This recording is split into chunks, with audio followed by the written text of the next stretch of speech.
kumbe niko na shares tena 80,000 ya Kenya Airways, hiyo pia wangeongeza. So na pia kama kuna askari wanalinda huko wangeongeza hiyo. But again, he is here negotiating how to sell our airport. Again, it's a very, very risky deal. Because once the deal is done, Adani will be the new Deepstate. That's what I'll keep repeating. Adani might be the new Deepstate if we are not keen. Oh my God! I may not be your best, and I don't claim to be, but I'm the one you have.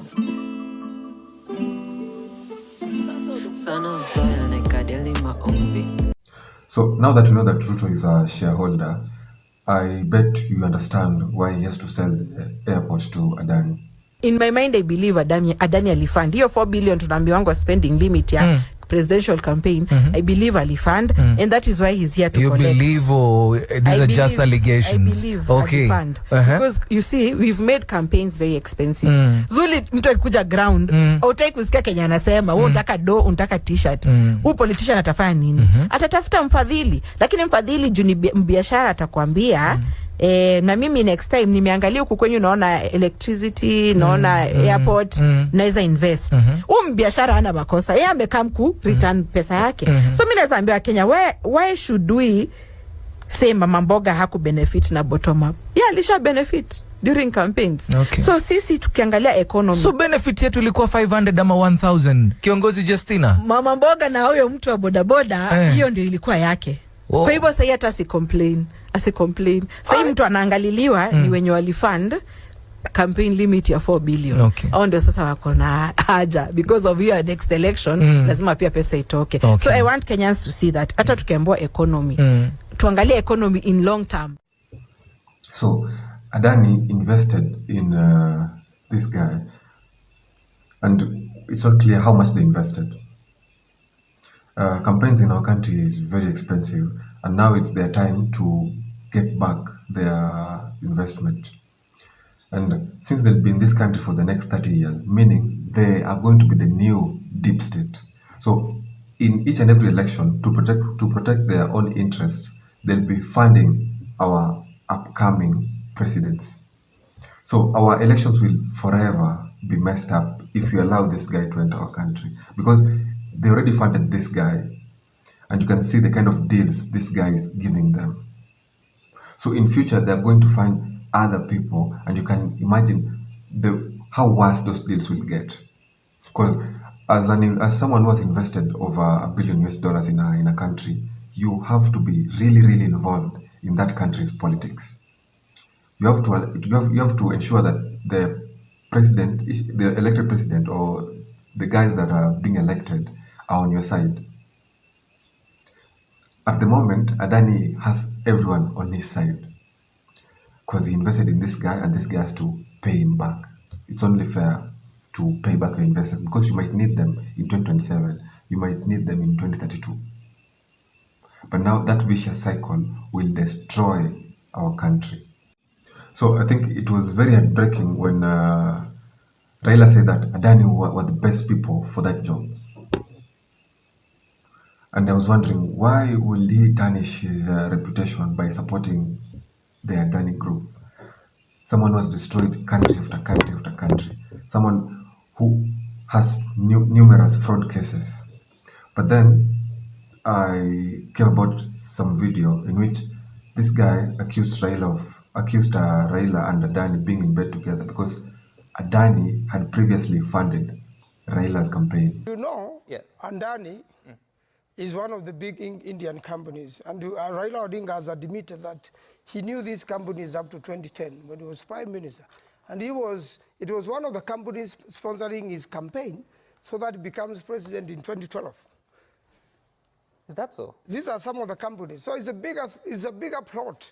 That's a very serious allegation. Yes, they are. And that's why there's no procurement.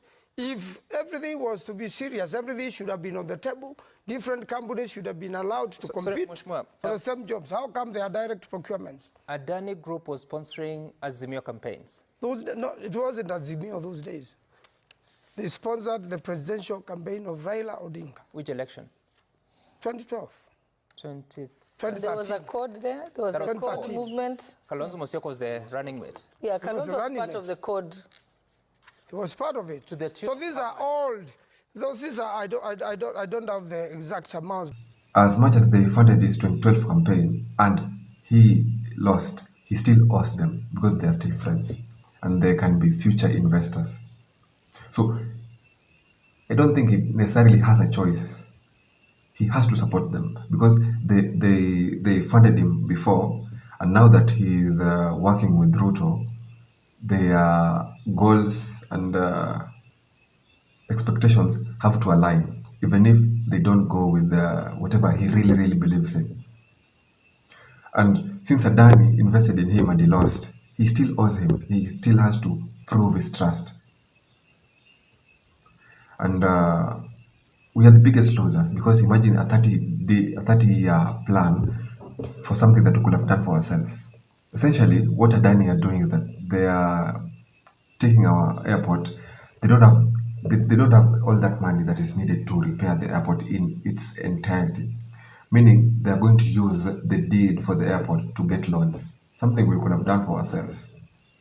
If we could have had just a smart president or someone who isn't focused on making money for himself rather than making money for the country. Because we needed a better negotiator. We needed a better negotiator for us to get a better deal. We sent these two guys to good and they went and negotiated the SGR deal. That was the worst deal ever. But again, he is here negotiating how to sell our airport. Again, it's a very risky deal. Because once the deal is done, Adani will be the new Deepstate. That's what I'll keep repeating. Adani might be the new Deepstate if we are not keen. If he gets the 30-year plan, he has to protect his interest. Meaning he'll do whatever it takes to ensure that the guy that will win elections in 2027 must be someone he likes. Like we'll have allowed a foreigner to control our politics because of some cheap renovations. We'll risk our democracy because of some cheap renovations. What we've been fighting over and over is the deep state. But imagine we are putting ourselves in a point where we are creating even bigger deep state. Someone who's invested crazy amount of money and he needs that money back. It will destroy us. We can't see it now, but it might destroy us in future. That's my take. I'm Sirawa Godwin. Thanks for watching. Turejelee siasa na ni kwamba kinara wa chama cha PNU Peter Munya amekosoa vikali kinara wa ODM Raila Odinga kwa kutetea kampuni ya Adani akisema kampuni hiyo imefilisisha nchi zote ambapo imekuwepo. Akizungumza eneo la Igembe, Munya amesema kampuni ya Adani haistahili kupewa nafasi ya kuwekeza humo nchini kwani imekuwa na sifa mbaya kokote ambapo imekuwepo. Sasa natuambia hata Adani ni mtu mzuri. Tunamuuliza mzuri na nini? Kule Sri Lanka na Bangladesh, hiyo Adani wameingia huko kwa stima. Huko stima watu hawezi afford stima huko. Ndio kulikuwa hata na crisis huko Bangladesh, huko Sri Lanka. Simuliona prime minister wao akifukuzwa. Sasa kama wameharibu economy ya Sri Lanka au Adani, unatuambia ni wazuri namna gani? Pengine ni wazuri kwako. Pengine ni wazuri kwako. Lakini sisi wananchi si wazuri kwetu kama wataongeza gharama ya maisha. Na imeongezeka already. Sasa uzuri wao hatuoni sisi, wewe ndio unajua uzuri yao iko wapi. Na tunakuheshimu, hatuna shida na wewe, lakini tuambie watu wa kupora ni wazuri.